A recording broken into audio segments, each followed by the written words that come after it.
আজকে ভিডিও শুরু করতে কত লেট হয়ে গেল। সকাল থেকে এ কাজ ও কাজ করতে করতে আর ভিডিওই শুরু করা হয়নি। তো যাই হোক, শুভ সকাল আমার প্রিয় বন্ধুরা, কেমন আছো তোমরা সবাই? আশা করছি যে যেখান থেকে আমার ভিডিওটা দেখছো তোমরা সকলে খুব ভালো আছো, সুস্থ আছো। আর আমিও ভগবানের আশীর্বাদ আর তোমাদের ভালোবাসায় অনেক অনেক ভালো আছি। সকাল এখন 9টা কি 10টা মতো বাজে। তো এখন থেকে তোমাদেরকে সাথে নিয়ে আজকের ভিডিওটা আমি শুরু করলাম। আশা করছি আজকে আমার এই ভিডিওটা তোমাদের অনেক অনেক ভালো লাগবে। আজকে আমাদের এখানে রেশন দেওয়া হচ্ছিল, আর আমাদের দুটো কার্ড জানো, যখন তোমাদের দাদাভাই বাড়ি থাকে না তখন আমি আর শাশুড়িমা দুজনেই রেশন ধরতে যাই। আমি, আমার মেয়ে আর তোমাদের দাদাভাই, তিনজনের একটা কার্ড, আর শ্বশুরমশাই শাশুড়িমার আর একটা কার্ড। বড্ড সমস্যা হয়ে যায় যখন আমরা দুজনের মধ্যে কেউই বাড়ি থাকে না, তখন কিন্তু আমাদের রেশনটা পুরো বাদ পড়ে যায়। তো যাই হোক, আজকে তো চাল দিয়েছে আর আটা দিয়েছে, কয়েক প্যাকেট আটা তোমাদের দাদাভাই বিক্রি করে দিয়েছে। আর এখন প্রচুর তো তাল পেকেছে, তাই 3 প্যাকেট মতো আটা বাড়ি নিয়ে আসা হয়েছে। ভালো চালগুলো হচ্ছে বালতির মধ্যে ঢালা হলো। কালকে বাবা 25 কেজির একটা বস্তা নিয়ে এসছে চালের, আর আজকে হচ্ছে দেখো না রেশন দিল, আর রেশন চালগুলো আলাদা করে রাখা হলো। রেশনের চাল আবার তোমাদের দাদাভাই আর আমার শ্বশুরমশাই খেতে চায় না। এখন যদিও রেশনে অনেক ভালো চাল দেয়, তবুও খেতে চায় না। তো আমি কি করি, ভালো চাল আর রেশনের চাল মিক্সড করে রান্না করি, যাতে ওরা বুঝতে না পারে। ভালো চালের পরিমাণটা বেশি থাকে আর রেশনের চালের পরিমাণটা কম থাকলে কি হয় বোঝা যায় না। তো যাই হোক, চাল ভর্তি করে তারপরে এই যে দেখো, এখন মানে কি বলবো, সবজি বাগানে আসলাম। আর আজকে তোমাদের দাদাভাই বাড়ি আছে, জানি না কতক্ষণ থাকবে। আর অনেক তো সবজি লাগানো হয়েছে, তোমাদেরকে দেখাচ্ছিলাম। আর দেখো আমাদের শশা গাছে কত শশা ফুল এসছে, আর শশাও ধরে গেছে। তবে দুঃখের বিষয় কি জানো, প্রত্যেকটা গাছে পোকা এসছে। আর শশা ফুলগুলোকে তো পুরো কেটে দিয়েছে, ঢ্যাঁড়স ফুলেও পোকা বসেছে, বেগুন ফুলেও পোকা বসেছে। আর লঙ্কা গাছটা তো পুরো কীরকম কুকড়ে কুকড়ে কেমন যেন একটা হয়ে গেছে। ওই জন্য সব গাছগুলোতে এক এক করে ওষুধ দিয়ে দিচ্ছে। আর আজকে যেমন রোদ বেরিয়েছে তেমন রোদের তাপমাত্রাটাও রয়েছে। ওই জন্য আমি ওখানে বেশিক্ষণ থাকতে পারলাম না। তোমাদের দাদাভাই ওষুধ দিচ্ছিলো, ওকে বলছি তুমি ওষুধ মারো, আমি আমার ঘরে গেলাম। তারপরে এসে এই যে সকালবেলা কয়েকটা জামা কাপড় ভিজিয়েছিলাম, কি জানি কোন মুহূর্তে বৃষ্টি আসবে আমি বুঝতেই পারবো না, তাই তাড়াহুড়ো করে এই যে দেখো জামা কাপড় কটা কাচতে আসলাম। দেখো না, আমি জামা কাপড় কাচা শুরুই করতে পারলাম না, দেখলাম তোমাদের দাদাভাইয়ের ওষুধ দেওয়া শেষ হয়ে গেছে। ওষুধের বোতল নিয়ে বাড়ি চলে আসলো। মানে আর কয়েকদিনের মধ্যে আমাদেরকে আর সবজি কেনা লাগবে না, কারণ যা পরিমাণে গাছে ফুল এসছে, এই কয়েকদিনের মধ্যেই কিন্তু গাছে সবজি ধরা শুরু হয়ে যাবে। শশা তো 2-1 দিনের মধ্যে বড়ই হয়ে যাবে। আর ঢ্যাঁড়স গাছেও ফুল এসছে, বরবটি গাছেও ফুল এসছে, তারপরে তরাই গাছে ফুল এসছে, প্রত্যেকটা গাছে ফুল এসছে। আর ছোটো ছোটো করে মানে সবজি ধরেছে। তো যাই হোক, এখন জামা কাপড় কটা কেচে তারপরে হচ্ছে রান্না বান্না করব। আর রোদ উঠেছে ঠিকই, তবে কি বলো তো, আবার এক কোণায় হচ্ছে মেঘ সেজেছে, কি জানি কখন বৃষ্টি হবে। এদিকে আমি জামা কাপড় কাচ্ছি, ওদিকে তোমাদের দাদাভাই দেখো না পা হাত ধুয়ে রেডি হয়ে ও আবার দোকানে গেল। বলছে কি এখন অনেক বেলা রয়েছে, আমাকে দোকানে যাওয়া লাগবে, বেকার শুধু শুধু ঘরে বসে কি করব। ওই জন্য ও বেরিয়ে গেল দোকান। আর এদিকে আমি জামা কাপড় কটা কেচে নিয়েছি, এখন ধুয়ে নিচ্ছি। আর জামা কাপড় কটা ধুয়ে মিলে দিয়েছি। আর জামা কাপড় কটা ধুয়ে মিলে দেওয়ার পর সোজা একদম রান্নাঘরে চলে এসেছি।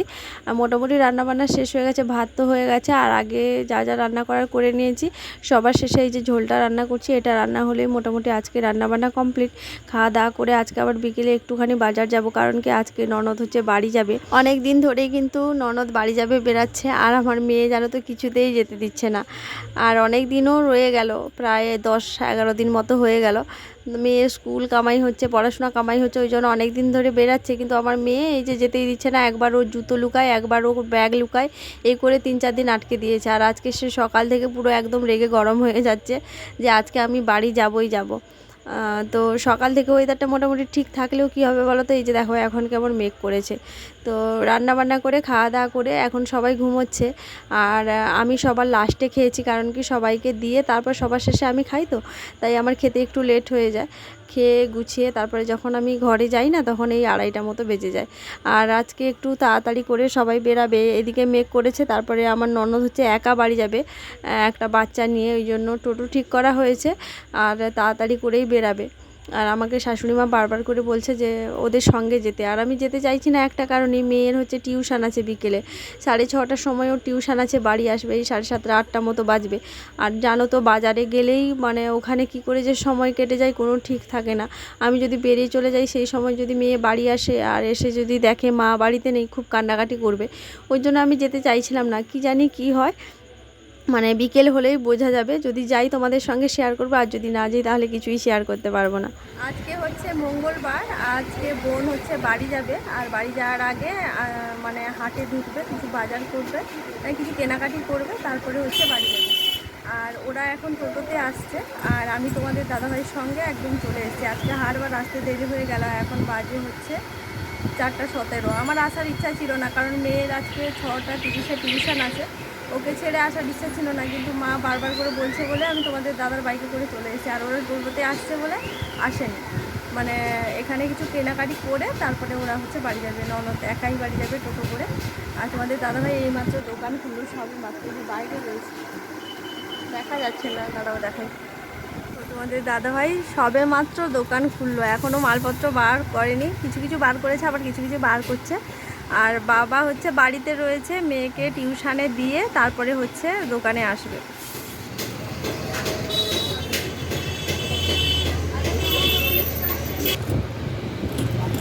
এইটা ওর হাতে সুন্দর উঠে যাবে, নরম নি হাতটা, হাত নরম আর মোর বোনের হাতে একদম নরম।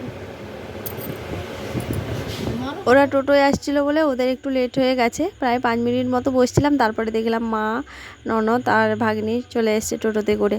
তো এসে সবার প্রথমে এই যে শাঁখা দোকানে ঢুকেছে, শাঁখা পরবে বলে। তো এই শাঁখাগুলো অনেক দিন ধরেই পরবে বলছিল, আমার হাতে আগে ছিল জানো, কিন্তু বারবার করে কেটে যাওয়ার জন্য ওই শাঁখাগুলো আমি বাদ দিয়ে দিয়েছি। প্রথমে একটা শাঁখা পছন্দ করেছিলাম, ওটা মনে হলো যেন একটু বড় হয়ে গেছে, যার কারণে ওটা বার করে আবার নতুন করে আবার একটা ছোট শাঁখা পরানো হলো। আর শাঁখাগুলো এত সুন্দর হচ্ছিল না, মানে খুব পছন্দও হয়েছিল। আর আমি যখন এই শাঁখাগুলো পরেছিলাম জানো তো, তখন 700 টাকা নিয়েছিল। আমার ননদ যে এই যে এখন পড়ছে, এখন 900 টাকা জোড়া বলছে। আর এই শাঁখাগুলোর একটা অসুবিধা কি বলো তো, একটা যদি কেটে যায় আর একটা পরা যায় না, মানে একদম জোড়াই পরতে হয়, না হলে একটা করে পাওয়া যায় না, ওই কারণেই আমি পরি না।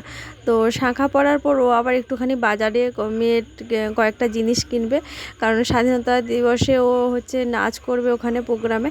কয়েকটা জিনিস কেনাকাটি করে তারপরে হচ্ছে ওকে টোটোয় তুলে দেবো। আমাদের দোকানের পাশের দোকানটা হচ্ছে শাঁখা দোকান জানো, আমি মোটা মোটা করে 2টো শাঁখা দেখে রেখেছি। আমার মোটা শাঁখা পরার ভীষণ শখ, পরে কোনো দিন সময় করে পরে নেব। টাটা গুরু, টাটা।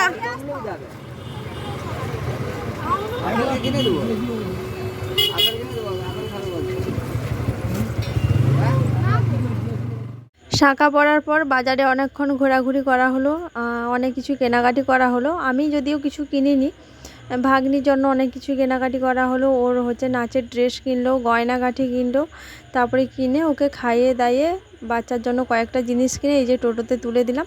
আর টোটোকে বলে দিয়েছে একদম ওপাশে গিয়ে নামিয়ে দিতে। বড় মা, ও বড় মা। বাজার থেকে বাড়ি চলে আসলাম, আর আসার পর শুনতে পেলাম যে আমাদের পুকুরে মাছ ধরা হয়েছে, আর বড় মাদের বাড়িতে রাখাও রয়েছে, তাই নিয়ে বাড়ি যাচ্ছি।